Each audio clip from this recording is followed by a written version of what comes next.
Front line, first line director சொன்னார், ரெண்டுமே கரெக்டாக இருக்குன்னு சொன்னார். ஸோ ஃபர்ஸ்ட் லைன் பாபுதி சார் வந்து இந்த படத்தின் மூலமாக ஃப்ரண்ட் லைனில் வந்திருக்காருன்றதுக்கு ஒரு பெரிய கைத்தட்டல் கொடுக்குறோம்.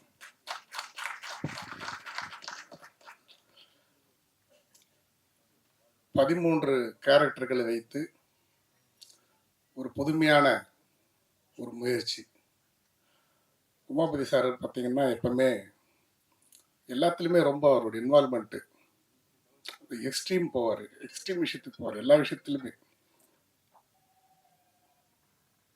எப்படி ஒரு வித்தியாசமான முயற்சிகள் இந்த திரைத்துறையில் செய்திருக்காங்களோ அந்த மாதிரி இது ஒரு முயற்சி அவர் எடுத்திருக்காரு. ஒரு நாள் நைட்டு ஒரு சம்பவம், 13 கேரக்டர்ஸு. நம்ம இதில் விஷுவலில் பார்த்ததெல்லாம் வர. ஸோ ஃபேஸே காட்டாத கேரக்டர்ஸ் வச்சு அப்படியே ஒரு இன்ட்ரெஸ்டிங்கான ஒரு விஷயத்தை வந்து இன்றைக்கி அவர் வந்து ஒரு ஷார்ட் டைமில் ஒரு பட்ஜெட்டில் குவாலிட்டியோட அழகான டெக்னீஷியன்ஸ் எல்லாம் வச்சு பண்ணியிருக்காரு. நம்பர் விவேகா பண்ணுறவங்களாம் அவருக்கு பெரிய லெவலில் சப்போர்ட் பண்ணியிருக்காங்க. இதில் என்ன ஒரு விஷயம்னா,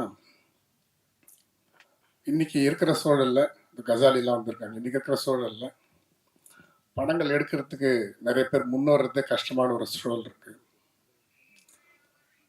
அதே மாதிரி நம்மளுடைய பத்திரிக்கையாளர், நம்ம வீடியோ எல்லாருக்கும் நான் ஒரு ரெக்வஸ்ட் வச்சுக்கிறேன். இந்த மாதிரியான சிறிய படங்களுக்கு நல்ல எல்லாருமே சப்போர்ட் பண்ணணும். இந்த தேட்டர்ஸ்லேருந்து எல்லாமே இன்றைக்கி நிறைய ப்ராப்ளம்ஸ் இருக்குது. படத்தை விட பாப்கார்ன் விலை ஜாஸ்தியாக இருக்குது, பாப்கார்னோட பார்க்கிங் விலை ஜாஸ்தியாக இருக்குது. இந்த சூழலில் வந்து ஒருத்தர் படம் பண்ணி வர்றதே ரொம்ப சிரமமாக இருக்குது, ரொம்ப கஷ்டமாக இருக்குது. இன்றைக்கி இப்படி ஒரு முயற்சி எடுத்து Umapathi sir, doctor Thanikasu sir, Panruti Ramesh sir உட்பட இவங்க எல்லாரும் சேர்ந்து ஒரு முயற்சி எடுத்திருக்காங்க. இந்த மாதிரி படங்கள் வந்து நல்லா வரணும், வந்தால் தான் நிறைய பேருக்கான வேலைகள் கிடைக்கும், எல்லாமே இருக்கும். அதே மாதிரி வந்து இன்னைக்கு இருக்கிற இண்டஸ்ட்ரி பற்றி கொஞ்சம் முன்னாடி கூட டைரக்டர் சார்கிட்ட பேசிகிட்டு இருந்தோம். நிறைய வந்து சொல்லப்போனால் வந்து நிறைய ஆர்கனைசேஷன்ஸ், அசோசியேஷன்ஸ் எல்லாம் இருக்குது. பாக்கராஜ் சார் வந்து ரைட்டர்ஸ் யூனியன் வந்ததுக்கப்புறம் நிறைய அந்த கதை திருட்டுகள் போன்ற விஷயங்கள்லாம் வந்து அதுக்கெல்லாம் ஒரு நிறைய ஒரு தீர்வு வந்து அதெல்லாம் ஒரு நல்ல சிறப்பான முறையில் வந்து அவர் வந்ததுக்கப்புறமா செய்துட்டு இருக்காரு. அதே மாதிரி எல்லா சைட்லேயும் வரணும். உதாரணத்துக்கு டைட்டில் பார்த்தீங்கன்னா கூட பார்த்தீங்கன்னா இப்போ கூட நம்ம எல்லாம் பத்திரிகை துறையை சேர்ந்த நிறைய பேருக்கு வந்திருக்காங்க. நம்ம ஒரு படத்திற்கு ஆர்என்ஏ ஒரு டைட்டில் அப்ளை பண்ணணும்னு சொன்னால் அந்த டைட்டில் இருக்கா இல்லையான்றதை நம்ம போய் செக் பண்ணி பார்க்கலாம். அந்த மாதிரி ஒரு சிஸ்டத்தை வந்து திரைப்படத்துறையில் வந்து கொண்டு வரணும். ஏன்னா அதன் மூலமாக நிறையா வணிக ரீதியான விஷயங்கள், நிறைய பிரச்சனைகள் அதெல்லாம் போயிட்டுருக்கு. ஒரு டைட்டில் வந்து இருக்கா இல்லையான்றதை யார் வேணாலும் ஓப்பன் பண்ணி பார்க்கலாம். இருந்துச்சுன்னா வேறு டைட்டில் சாய்ஸ் போகலாம். எப்படி இன்றைக்கி ஆர்என்ஐ பண்ணுறாங்களோ அந்த மாதிரியான விஷயங்கள்லாம் வந்து கொண்டு வரணும். இது போல் நிறையா விஷயங்கள் இருக்குது. இன்றைக்கி வந்து பார்த்திங்கன்னா சினிமா சம்மந்தப்பட்டவர்கள் அதுக்காக கஷ்டப்படுறவங்களுக்காக எதுவுமே எந்த ப்ராஃபிட்டும் கிடைக்கிறதில்ல. இவ்வளோ நமக்கு பேர் இருக்கும், இவ்வளோ பெரிய செட்டப்லாம் இருக்குது. ஆனால் யாரோ ஒரு புக் மை ஷோங்கிறவங்க தான் வந்து நம்மளுடைய காசு பூரா அவங்களுக்கு தான் போகுது. இந்த ரயில்வேல பார்த்தீங்கன்னா ஒரு ரிசர்வேஷன் சலான் தருவாங்க. அந்த ஒரே சலானில் பார்த்தீங்கன்னா 5 டிக்கெட் 6 டிக்கெட் நம்ம பண்ணால் அதுக்கான ஒரே ரிசர்வேஷன் சார்ஜில் 5 பேருக்குமே சேர்த்து பண்ணலாம். 4 டிக்கெட் பண்ணாலும் தான், 5 டிக்கெட் பண்ணாலும் பண்ணலாம். ஆனால் இப்போ புக் மை ஷோவில் பார்த்தீங்கன்னா ஒரு டிக்கெட்டுக்கு 30 ரூபா, 10 பேர் போகிறோன்னா 10 பேருக்கு 30 ரூபா, 300 ரூபா தரணும். இதெல்லாம் வந்து இவ்வளோ பெரிய இங்கே அசோசியேஷன்ஸ் எல்லாமே இருக்குது. ஆனால் நாம் வந்து செய்ய முடியாத யாரோ சம்மந்தம் இல்லாதவங்க தான் வந்து சம்பாதிக்கிறாங்க. கியூபில் அந்த மாதிரியான கேன்டீன்ஸில் இப்படிலாம் தான் சம்மந்தம் இல்லாதவங்களுக்கு தான் அந்த வருமானங்கள் போயிட்டுருக்கு. சினிமாவுக்குள்ளே வரணும். திடீர்னு பார்த்தீங்கன்னா ஐசிஏஎஃப்னு ஒரு நிறுவனம், சாதாரண ஃபிலிம் லவர்ஸ்ன்னு ஆரம்பித்தவங்க, அவங்க பார்த்தீங்கன்னா திரைப்பட விழா வந்து அவங்க தான் நடத்துகிறாங்க தொடர்ச்சியாக. அவங்களுக்கு கவர்மெண்ட்லேருந்து 70 லட்சம் 80 லட்சம்னு கொடுக்குறாங்க.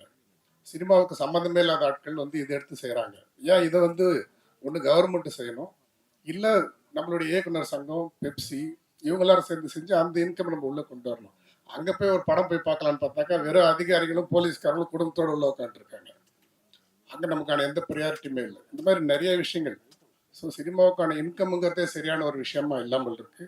சினிமாவுக்காக இன்வெஸ்ட் பண்ணுறவங்க, சினிமாவுக்காக கஷ்டப்படுறவங்களுக்கு எந்த பெனிஃபிட்டும் இல்லாத ஒரு சூழ்நிலை இங்கே இந்த இடத்துல உருவாகிட்டு இருக்கு. யாரும் சம்மந்தம் இல்லாதவங்க தான் சம்பாதிக்கிறாங்க. ஏன் நம்மளால வந்து ஒரு புக் மை ஷோ மாதிரி ஒரு ஆப் பண்ணி அந்த காசை ப்ரொடியூசருக்கும் சம்மந்தப்பட்டவங்களுக்கு கொண்டு வர முடியாதா? இது மாதிரி நிறைய விஷயங்கள் இருக்கு. அதே மாதிரி தேட்டர்ஸில் வந்து இப்போ டேரக்டர்கிட்ட சொல்லிட்டு இருந்தேன். படம் படம் வந்து பார்த்தீங்கன்னா ஒரு ஃபர்ஸ்ட் ஹாஃப் முடிஞ்சு செகண்ட் ஹாஃப் போகிறதுக்கு நடுவில் ஒரு கேப் இருக்கணும், ஒரு சைலன்ஸ் இருக்கணும், ஒரு 10 நிமிடம் அந்த அந்த சைலன்ஸ் இருக்கணும். அப்போ தான் செகண்ட் ஹாஃப் நம்ம ட்ராவல் பண்ணி கொண்டு போகிறதுக்கு கரெக்டாக இருக்கும். ஆனால் நான் ஸ்டாப்பாக அப்படியே ஆடு போடுறாங்க, அப்படியே ட்ரெய்லர் போடுறாங்க, அப்படியே போகிறாங்க. அது இல்லாத இன்னைக்கு கார்பரேட்ஸில் பார்த்தீங்கன்னா ரொம்ப டிஸ்டர்ப் பண்ணுற அளவுக்கு அப்போ தான் உள்ளே கொண்டு வந்து பாப்கார்ன் கொடுக்குறதும் சர்வ் பண்ணுறதும் சீட்டில் வந்து டிஸ்ட்ரிபியூட் பண்ணுறதும் அது படத்தை பார்க்குறவங்களுக்கு ரொம்ப டிஸ்டர்ப் பண்ணுது. நான் என்ன சொல்கிறேன்னா, நீங்கள் திரும்ப அந்த ஆடுக்கும் படத்தோட ப்ரொடியூசருக்கு கூட அந்த இன்கம் வர்றது கிடையாது. கியூப் கான்ட்ராக்டில் தான் எல்லாமே போகுது. அப்படி இருக்கும் பொழுது அட்லீஸ்ட் வந்து இந்த ட்ரெய்லர் போடுங்க, ஆடு போடுங்க, ஏதாவது பண்ணுங்க. மறுபடியும் செகண்ட் ஹாஃப் ஸ்டார்ட் பண்ணுறதுக்கு முன்னாடி ஒரு 10 நிமிஷம் ஒரு சைலன்ஸாவது இருக்கணும். அந்த சைலன்ஸ்க்கு அப்புறம் அந்த படத்தை போடணும். அப்போ தான் படம் பார்க்கும்போது நம்ம அந்த அந்த ஒரு மைண்டோட ஒரு பீஸ்ஃபுல்லாக டுவர்ட்ஸ் கிளைமேக்ஸ் நம்மளால கான்சென்ட்ரேட் பண்ணி ஒரு படத்தை பார்க்க முடியும். இப்படி இந்த மாதிரி வந்து சம்மந்தமே இல்லாதவர்கள், சினிமாவுக்கு சம்மந்தம் இல்லாதவங்களாம் இதன் மூலமாக சம்பாதிக்கிறாங்க. சினிமாவில் கஷ்டப்படுறவங்களுக்கு எந்த வருமானம் இல்லாமல், சரியான தேட்டர்ஸ் இல்லாமல், சரி ரொம்ப ப்ராப்ளத்தில் வந்து இன்னைக்கு எல்லா விஷயமும் போயிட்டு இருக்கு. எப்படி பாக்கியராஜ் சார் வந்து ஒரு இயக்குனர், ஒரு எழுத்தாளர் சங்கத்துக்கு வந்து இன்னைக்கு நிறைய விஷயங்கள் வந்து செஞ்சு பண்ணிட்டு இருக்காரு. அந்த மாதிரி எல்லாருமே சேர்ந்து எல்லா விதத்திலையும் வந்து தயாரிப்பாளர் சங்கத்தில் எல்லாருமே வந்து இது போன்ற படங்களுக்கு தேட்டர்ஸ் இருக்கணும். புரட்சி தலைவி ஜெயலலிதா அம்மா இருக்கும்போது அரசு திரையரங்குன்னு ஒரு கான்செப்ட் கொண்டு வந்தாங்க. அதுக்காக எல்லாமே இம்ப்ளிமெண்ட் பண்ணிட்டாங்க. எல்லாம் ஃபைனல் பண்ணுற நேரம் பார்த்து அவங்களுக்கு உடம்பு சரியில்லாமல் போயிடுச்சு. அதெல்லாம் வந்துச்சுன்னா எல்லா படங்களும் கம்பல்சரி அந்த மாதிரி தேட்டர்கள் வந்து ஓடும், மினிமம் ரேட்டில் ஓடும். இப்போ கூட பார்த்தீங்கன்னா ஃபர்ஸ்ட் ரோன்னு ஒரு மினிமம் டிக்கெட்டுன்னு இவங்க ரூலுக்காக கொடுக்குறாங்க. அந்த டிக்கெட் வந்து யாருக்குமே வெறும் டிக்கெட் தரதில்லை, கூப்பனோட தான் வாங்கணும். ஃபுல்லாக 400-500 ரூபாய்க்கு நீங்கள் வந்து ஸ்நாக்ஸ் கூப்பனோட தான் அந்த டிக்கெட்டே வாங்கணும். ஸோ இப்படிப்பட்ட சூழலில் இன்னைக்கு பத்திரிகை துறையை சார்ந்த நம்முடைய நண்பர் உமாபதி மற்றும் நண்பர்களோடு இணைஞ்சு இப்படிப்பட்ட ஒரு ஒரு சூழலில் மிக துணிச்சலாக, மிகவும் வித்தியாசமாக, எந்த நடிகரையும் யாரையும் நம்பாமல் இன்னைக்கு இப்படி ஒரு புது முயற்சியில் இறங்கியிருக்காரு. ஒரு பத்திரிகை துறையை சார்ந்தவர் இன்னைக்கு திரைத்துறையில் வந்து அவருடைய ரொம்ப நாள் கனவை நிறைவேற்றியிருக்காரு, அதுக்காக வந்திருக்காரு. ஸோ பத்திரிகை துறை சார்ந்த நாமளும் எல்லாரும் அவருக்கு சப்போர்ட் பண்ணணும். இந்த படத்தை வந்து மிகப்பெரிய ஒரு வெற்றி படமாக அமையணும் அப்படின்னு சொல்லிட்டு இந்த முயற்சி வந்து எல்லாராலையும் நிச்சயமாக வந்து வரவேற்கப்படும்னு சொல்லிட்டோம். அவருக்கும் இதற்காக ஒர்க் பண்ணியிருக்கக்கூடிய அனைத்து டெக்னீஷியன்ஸுகளுக்கும், அவருக்கு துணை தயாரிப்பாளர் இருக்கக்கூடிய அனைவருக்கும் என்னுடைய தமிழ்நாடு பத்திரிகையாளர் சங்கத்தின் சார்பிலும் நன்றியும் வாழ்த்துக்களும் தெரிவிச்சுக்கிறேன். நன்றி, வணக்கம். தமிழ் திரைப்பட வரலாற்றின் மிக முக்கிய ஆளுமைகளை நீங்கள் பட்டியலிட்டால் நிச்சயமாக அதில் நம்முடைய பாக்கியராஜ் அவர்களை தவிர்த்துவிட்டு பட்டியலிடவே முடியாது. ஸோ அவர் இந்த மேடையில் இருக்கின்ற பொழுது அவரை நான் முதலில் அவருக்கு என்னுடைய வணக்கத்தை சொல்லி தொடங்குறதான் மரியாதையா இருக்கும். ஸோ பாக்கியராஜ் சார் அவர்களுக்கும், மேடையில் இருக்கக்கூடிய அத்தனை ஆளுமைகளுக்கும், மேடையின் முன்னால் அமர்ந்திருக்கக்கூடிய தோழர்கள், குறிப்பாக ஊடகத்துறை நண்பர்கள், யூடியூப் நண்பர்கள் அனைவருக்கும் என்னுடைய இனிய மாலை வணக்கம். ஸோ உமாபதி சாரை பத்தி எல்லாரும் பேசினாங்க. எம்ஜிஆருக்கு அப்புறம் தொப்பியால பிரபலமானவர்கள் அவரும் ஒருத்தர் நினைக்கிறேன். ஸோ வந்து எங்கள் ஆஃபீஸில், சாரி சார் ரொம்ப கடைக்கலாம் சொல்கிறேன், எங்கள் ஆஃபீஸில் எங்கள் ஸ்டாஃப் வந்து டக்குனு பேரை மாற்றினா, சார் அந்த தொப்பிக்காரரை கூப்பிடுங்க சார், அவர் தான் இதை சூப்பராக பேசுவாங்க சார் அப்படிம்பாங்க. ஸோ அந்த அளவிற்கு பலவற்றையும் பேசக்கூடியவர். ஸோ இன்றைக்கு அவர் தயாரிப்பாளராக அவதாரம் எடுத்திருப்பது அப்படிங்கிறது எங்களுக்கு ரொம்ப மகிழ்ச்சி. ஏன்னா நாங்களே அந்த இடத்துல நிற்கிற மாதிரி ஒரு சக ஊடகவியலாளனாக நான் ஒவ்வொருத்தரும் வெற்றி பெற்ற மாதிரி எங்களுக்கு ஒரு மகிழ்ச்சி. அதே மாதிரி நண்பர் இயக்குனர் கிருஷ்ணவேல் அவர்கள் ஸோ கருஞ்சட்டையோடு வந்திருக்கிறார். நான் அதுக்குள்ளே அப்புறமா வர்றேன். அதுக்கு முன்பாக நான் 2 பேரை பாராட்டணும்னா கதாநாயகனையும் கதாநாயகியும். நீங்க ஒரு படத்துல கதாநாயகனும் கதாநாயகியும் சம்பளம், ஊதியத்தை எல்லாம் தாண்டி அவங்க விரும்போது அவர்களுக்கான வெளிச்சம், அவர்களுக்கான அடையாளம், அவர்களுக்கான கைத்தட்டு, அவங்க முகம் வெளியில தெரியணும். அதையே மறைச்சு வச்சிருக்காங்க அப்படின்னு சொன்னா அதற்கு அவர்கள் சம்மதித்திருக்கிறார்கள்வா? உள்ளபடி அந்த மனசுக்கு, சகோதரனுக்கும் சகோதரிக்கும் என்னுடைய உளப்பூர்வமான பாராட்டுகள். உண்மையிலே அதுக்கு ஒரு பெரிய மனசு வேணுங்க. அடையாளம் நீங்க வந்து இப்ப எங்களை டிவியில கூப்பிடுறாங்க, மாஸ்க் போட்டுட்டே பேசுங்க சார்னா யார் போவா? எங்க வர்றதே அது இல்லையா? இப்ப யதார்த்தம் நம்ம முகம் தெரியணும். ஸோ அதை நீங்க வந்து அது பண்ணிருக்கிறீங்க. நான் இந்த படத்தோட ட்ரெய்லர்ல பார்க்கின்ற பொழுது ஒன்னு புரிஞ்சுக்கிட்டேன். நோ மீன்ஸ் நோ அப்படின்னு முன்னாடி ஒன்று சொன்னாங்க. அதுதான் படத்துடைய கிட்டப்பட்ட கதையா இருக்கும் நான் யூகிக்கிறேன். நீங்க தமிழ் ஊடகத்தில் முன்னாடிலாம் ஒரு வார்த்தை வரும், இளம்பெண் கற்பழிப்பு அப்படின்னு ஒரு வார்த்தை வரும். அது எப்படி அழிப்பீங்க? நீங்க யோசிச்சு பாருங்க. ஒரு ஆணினுடைய அயோக்கியத்தனம், ஒரு ஆணினுடைய வக்கிரம், ஒரு ஆணினுடைய பாலியல் வக்கிரத்திற்கு அவன் வல்லுறவு செய்யறான் ஒரு பொண்ணை. ஆனா அங்க கற்பிழந்தவளாக யார பத்திரிகைகள் சித்தரித்தன அப்படின்னா ஒரு பொண்ணை தான் வந்து இவன் பண்ண அக்கிரமத்துக்கு ஒரு பொண்ணு கற்பிழந்தவள். இதை வந்து பெரியாரிய சிந்தனையாளர்கள் தொடர்ந்து கேள்வி எழுப்பினோம். அது எப்படி ஒரு ஆணோட அயோக்கியத்தனத்துக்கு அவளை கற்பிழந்தவளாக நீ சொல்லலாம்? அந்த வார்த்தையை முதல்ல மாத்தணும் என்று சொல்லுகின்ற பொழுது இன்றைக்கு தமிழ் ஊடகங்கள் அனைத்தும் பாலியல் வல்லுறவு என்ற வார்த்தையை பயன்படுத்த தொடங்கி இருக்கிறார்கள் என்று சொன்னால் இது தமிழ்நாட்டிற்கும் தமிழ் சமூகத்திற்கும் பெரியாரிய பார்வைக்கும் கிடைத்த வெற்றி. அதைத்தான் அந்த படம் பேசுவதாக நான் நினைக்கிறேன். ஒரு பொண்ணு காதலிக்கிறா, காதலிக்கின்ற பொழுது அவள் வந்து அவருடைய காதலனோடு அவள் தனிமையில் இருக்கிறாள். அதன் பிறகு அவள் காதலன் மிரட்டுறதாகத்தான் அந்த ட்ரெய்லர், அந்த பாடல் எனக்கு புரிகிறது. ஸோ அதுவே கற்பு, அது எப்படி துரோகமா மாறும், அது எப்படி கற்பிழந்ததாக மாறும் என்று கேட்கக்கூடிய அந்த கதை அப்படிங்கிறது ஸோ அது கருஞ்சட்டையினுடைய சிந்தனை, அதை வெளிப்படுத்தியிருக்கிறார்கள் அப்படிங்கிறது எனக்கு மகிழ்ச்சி. அப்புறம் அதை பேசுகின்ற பொழுது கண்டிப்பா இன்னொன்று பேசி ஆகணும். நம்முடைய ஐயா, அவர் இல்லை, மருத்துவர் தணிகாசலம் அவர்கள் பேசுகின்ற பொழுது நிறைய படத்துக்கு பேர் யோசிச்சோம், டைட்டில் யார் அந்த சார்னு கூட யோசிச்சோம் அப்படின்னு சொன்ன உடனே நண்பர் சுபாஷ் கூட சொன்னார், தலைப்பையும் காணும் சாரையும் காணும். சார் இல்லாததை தெரினா கிடைக்காது, அதை கண்டுபிடிச்சு கோர்ட்டே சொல்லிடுச்சு தெளிவா. நமக்கு அது இருந்தா நல்லா இருக்கும்னு ஆசைப்பட்டா அதுக்கு யாரும் ஒன்றும் பண்ண முடியாது. நான் வேணா அந்த படத்துக்கு இன்னொரு தலைப்பை சொல்றேன், யார் அந்த தாத்தான்னு நான் புதிய தலைமுறையில் ஒரு கேள்வி கேட்டேன். அந்த தாத்தாவை தான் இன்னி வரைக்கும் கண்டுபிடிக்க முடியல சார். அந்த தாத்தா யாருன்னு ஒரு பேராசிரியர் சொன்னாங்க. ஒரு மாணவியிடம் பேசினார்கள், ஒரு தாத்தாவோட அட்ஜஸ்ட் பண்ணிக்கணும்னு. நீங்க வேணா அடுத்த முறை படம் எடுக்கும்போது யார் அந்த தாத்தான்னு வைங்க, தாத்தாவை தான் இன்னி வரைக்கும் காணல, சாரை கண்டுபிடிச்சிட்டாங்க, அவருக்கு 30 ஆண்டு நீதிமன்றம் சிறை தண்டனையும் கொடுத்து விட்டது அப்படிங்கிறதையும் சொல்லிட்டு, ஸோ பெண்கள் சார்ந்து பெண்கள் நான் ஓகே தாத்தா எங்க இருக்காருன்னு தெரியல, நான் சொன்ன தாத்தா இருக்கிறாருன்னு அவங்க சொல்றாங்க, தெரியல, ஓகே அவர் தான் அந்த தாத்தாவா தெரியல, ஓகே இருக்கட்டும். பட் இந்த மாதிரியான படங்கள் ஒரு ஒரு சிறிய பட்ஜெட்ல அல்லது புதிய முகங்களோடு வரக்கூடிய படங்கள் பேசுகின்ற அதனுடைய பேசு பொருளுக்காக தமிழ்நாட்டில் நிச்சயம் வெற்றி பெற்றிருக்கிறது. நீங்க காக்கா முட்டை அப்படி ஒரு பெரிய வெற்றியை பெற்றுச்சு. சமீபத்துல டூரிஸ்ட் ஃபேமிலி ஒரு பெரிய வெற்றி.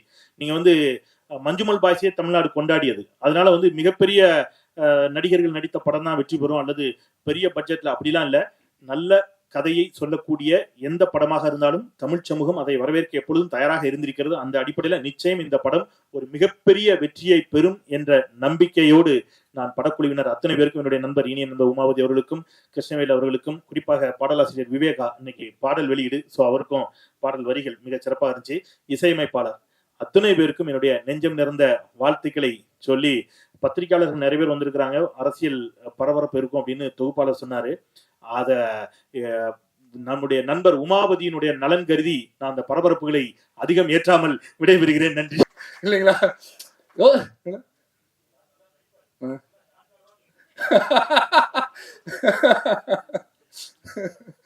அதனால நல்லா நடிக்கிறதுக்காகவும் நல்லா டான்ஸ் ஆடுறாங்க அப்படிங்கிறதுக்காகவும் நாட்டை தூக்கி நம்ம கையில கொடுத்துட முடியாது என்பது பாக்யராஜ் சாருக்கு நன்றாக தெரியும். அதனால இதையெல்லாம் கேள்வி கேட்டாக்கா கண்டிப்பா நாட்டை கையில தூக்கி கொடுக்கலாம். அப்படி இல்லாத வரைக்கும் நம்மளால நாட்டை கையில தூக்கி கொடுக்க முடியாத சூழல்.